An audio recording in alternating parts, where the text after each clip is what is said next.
Greater Noida में अधूरे सड़क निर्माण और सुरक्षा इंतजामों की कमी ने एक बार फिर एक जान ली। रात में बाइक से घर लौट रहा युवक गहरे गड्ढे में जा गिरा और उसकी मौत हो गई। नोएडा में मौत के गड्ढे ने एक और हादसे पर कई सवाल खड़े कर दिए हैं, लेकिन ढाक के 3 बात प्रशासन के कान पर जूं भी नहीं रही। क्योंकि फरीदाबाद के रहने वाले अतुल जोशी को पता नहीं होगा कि उसके सामने एक गड्ढा मौत बनकर इंतजार कर रहा था।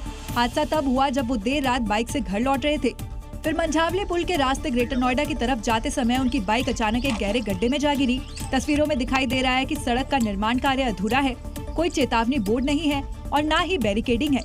रात के अंधेरे में घायल अतुल को कोई देख नहीं पाया। सुबह खेतों की ओर जा रहे लोगों ने गड्ढे में बाइक और युवक को देखा, तब पुलिस को सूचना दी गई, लेकिन तब तक अतुल की मौत हो चुकी थी।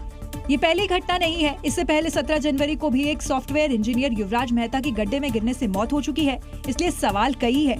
अधूरी सड़क पर बैरिकेडिंग क्यों नहीं है? चेतावनी बोर्ड कहाँ थे? पहले हुए हादसों से सबक क्यों नहीं लिया गया? हादसों का जिम्मेदार कौन है?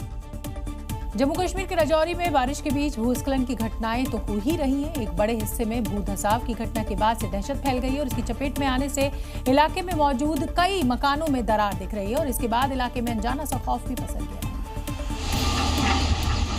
लोगों को डर है कि कहीं उनका पूरा का पूरा गांव ही जमीन में न समा जाए, क्योंकि यहाँ जमीन पर पड़ी दरारें लगातार गहरी और बड़ी होती जा रही हैं।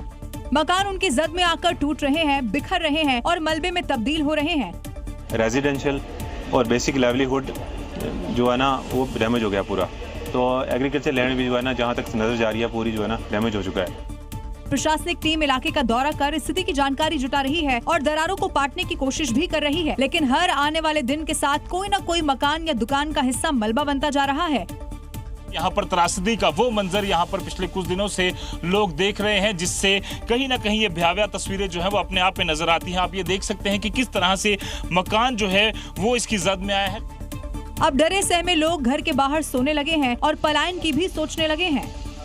राजधानी दिल्ली में एक बार फिर अपराधियों के हौसले बुलंद नजर आ रहे हैं। उत्तर पूर्वी दिल्ली के नेहरू विहार में एक कारोबारी की गोली मारकर हत्या कर दी गई। वारदात को अंजाम देने के बाद हमलावर अब फरार है और पूरी घटना यहां लगे सीसीटीवी में कैद हुई है। सीसीटीवी में दिख रहा है कि शाम के वक्त इलाके में सामान्य चहल पहल थी, लेकिन कुछ ही सेकंड में गोलियों की आवाज से पूरा इलाका दहल उठा। स्कूटी पर सवार 3 हमलावरों ने कारोबारी मोहम्मद राशिद पर ताबड़तोड़ फायरिंग कर दी। राशिद की मौके पर ही मौत हो गई। हमलावरों ने करीब 12 से 15 राउंड फायरिंग की। सीसीटीवी फुटेज में हमलावर वारदात के बाद भागते हुए दिखाई दे रहे हैं।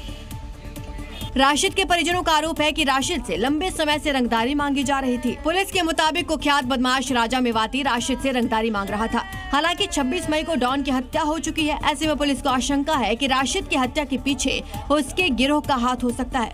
पुलिस अब हत्या के पीछे के कारणों और पहलुओं की जाँच कर रही है। उत्तर प्रदेश के वाराणसी में फिर एक मस्जिद इतिहास बन सकती है। काशी रेलवे स्टेशन चौड़ीकरण के लिए अब रेलवे की जमीन पर बनी मस्जिद को हटाने का आदेश दे दिया गया है। कोर्ट ने इसके लिए 20 जून तक डेडलाइन दी है और अगर इस बीच मस्जिद कमेटी कब्जा हटा लेती है तो ठीक नहीं, फिर उस हटाने के लिए बुलडोजर का सहारा लिया जाएगा। और जिस मस्जिद को 900 साल पुराना बताया जा रहा है वो इतिहास बन जाएगी, ठीक वैसे ही जैसे 3 जून को 200 साल पुरानी मस्जिद को 22 मिनट में ही जमींदोज कर दिया गया था।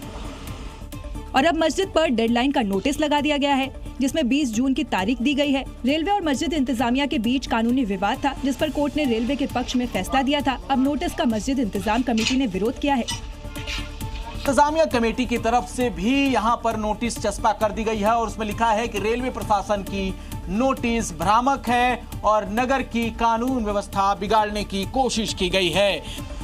मस्जिद में करीब 20 परिवार रहते हैं और रेलवे के इस नोटिस को गलत बताते हुए आगे कार्रवाई की बात कर रहे हैं। तरीके से मतलब ये जबरदस्ती गलत है ना, अगर वो होगा तो लड़ा जाएगा हम लोग। कि बहुत बड़ी गलती की गई है, इसलिए रेलवे के ऊपर कार्रवाई की जाएगी। रेलवे अल्टीमेटम दे चुका है, काउंटडाउन चल रहा है। इंतजार 20 जून का है। अगर कब्जा हटा तो ठीक, वरना बुलडोजर फिर 22 मिनट वाली हिस्ट्री रिपीट करेगा।